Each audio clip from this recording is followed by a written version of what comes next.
Hi, and welcome to the Stock Scores Market Minutes for December 25th, 2017. Best wishes for the holidays. This week, let's talk about trading where the action is, then my regular weekly market analysis, and finally the trade of the week on CCIH. All right, trading where the action is. It is easy for traders to do what they have always done or focus on strategies that have worked for them in the past.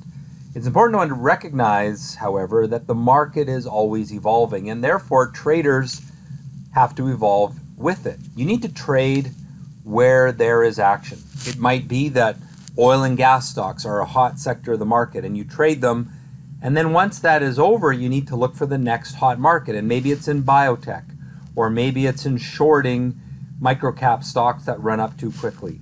Action can be identified by stronger volume and higher price volatility. So look for that, and where that exists, that's where you want to focus, because that is where trading is easiest. All right, let's get into this week's market analysis. This is a chart of the S&P 500 going back 30 days. There is the upward trend line, and you can see that we've had a little bit of a consolidation the last few days going into the holiday period, but it's for the most part a trend that is moving higher. You can see we ran away a little bit, we pulled back, we ran away, we pulled back, we ran away, we pulled back. It looks to me like this is a trend moving up from left to right. Moving on to the longer term weekly chart, again we have a trend that is moving up from left to right. But what has happened in the last few weeks is that price has run away from the trend line, and that implies that we are getting a little bit emotional and due for some correction back to the trend line. You can see in the past we run away, we pull back. We run away a little bit, we pull back. And we've really run away here, and now the question is, when will we pull back? There is no sign of a pullback yet, but that is something you want to watch for, because, simple rule, when price runs away from trend lines, eventually it will pull back. Moving along to the Russell 2000, a lot choppier market, one that doesn't have that clear trend. We had a little bit of a run up in the last week or so, hitting resistance here, getting stuck, but the bottoms are rising as we go from left to right, and that is a sign that the buyers are in control. The question is, when will it break through this resistance zone? You want to wait for that break before we're going to see the next leg of the upward trend in small cap stocks. Toronto Stock Exchange, very different from the S&P 500, which has really benefited from tax reform and those things that are going on politically in the US, which are supportive for the market. Don't have those so much in the Canadian market, and the result is we more or less got a market that is sideways. Yes, there's been a little bit of an upward movement in here, but we need to get through that resistance level. This is more of a neutral looking chart because the trend is pretty much sideways. Looking at the longer term chart, you can see that the long term trend was up here, got broken, we had a little bit of a downward action. Now we're upward again, but the volatility in the last few weeks here has been pretty low. You can see that there, very low volatility, and again a sideways market. The longer term trend is up, but we're kind of stuck in complacency in the short term. TSX Venture is building an optimistic pattern. You can see that there. Why is it optimistic? Because the bottoms are rising as we go from left to right. What we need, however, is a breakthrough resistance, and until that happens, it's a market that isn't going to hurt you. If you have an individual stock that is doing well, the market's not going to drag it down, but it's not a market that is helping individual stocks either, not like we had right in here when there was a real bullish move in the market that was early in 2016. For most of 2017, we've been basically going sideways without a lot of excitement. However, there are individual sectors in the market that have done well. We've seen strength, for example, in cannabis stocks, which are many listings on this market, and that has been an area that has done well, even though the overall market isn't really working all that great. Treasuries, we saw some selling pressure this week, and that means that interest rates went up a little bit this week, but in the big picture, we're still stuck in this sideways range, and I've talked about this many times. For most of the year, we've kind of been going sideways. We had a little rally in the spring, and then we basically stepped up into another sideways trading range. until we can break out of one of these sideways trading ranges, interest rates are more or less headed sideways and relatively low historically. US dollar ran down below the trend line, rallied back to it, got stuck at the trend line, pulled back a little bit, now retesting the trend line. What you want to watch for is, do we eventually break through that downward trend line? That would be a sign that the US dollar wants to move up toward longer term resistance.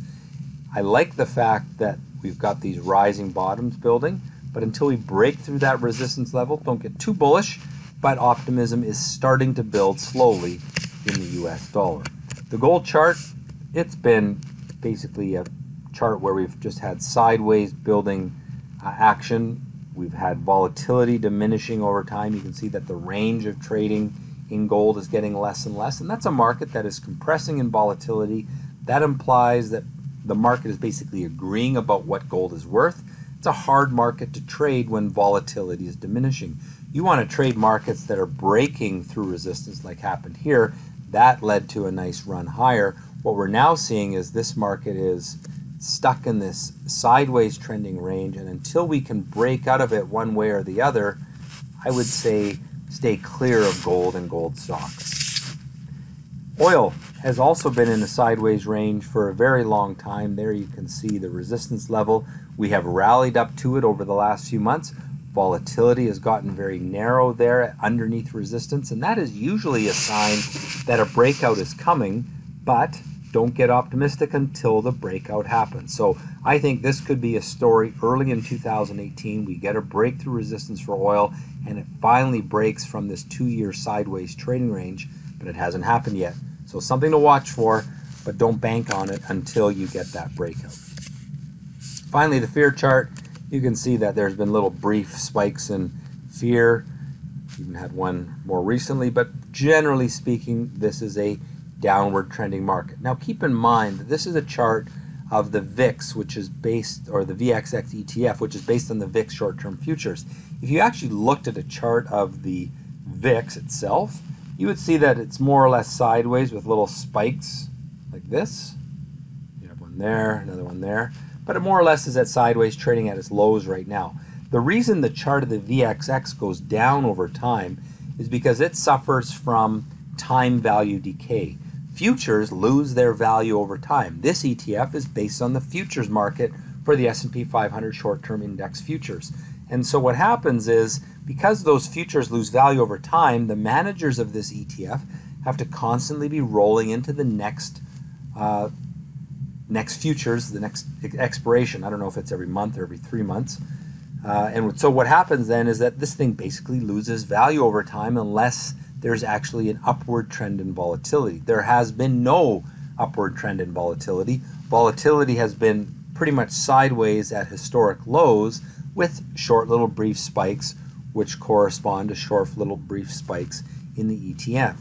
So what I'm trying to say is there is no volatility in the market. We know that. And until we break the downward trend in the VXX, I wouldn't get too excited about trading with some volatility. All right, so my outlook then, U.S. stocks bullish on both time frames, Canadian bullish long-term, neutral short-term as we are in that sideways range. That's about 5 weeks long now. Gold bearish on both time frames, oil neutral on both time frames, but we could get a breakout in oil soon, and gold may eventually break out of that kind of slowly drifting pattern that it's been in for some time. Price volatility is very low and the trend remains up. That means there's not a lot of excitement in the market, but there are individual stocks that have exciting stories and they can do well as there is a general feeling of optimism in the market. Oil has rallied up to its resistance level and stalled, but should be watched for a break, perhaps sometime in the new year. Gold making a little sucker rally the last week or so, but that's after a break of the upward trend line, and therefore I consider it a sucker rally because it's sort of the bounce back after a breakdown. As I said, fear is low, and therefore you have to focus on individual stocks because the overall market is basically just drifting higher. There's not a lot of excitement in stocks in general. All right, let's get into this week's trade of the week.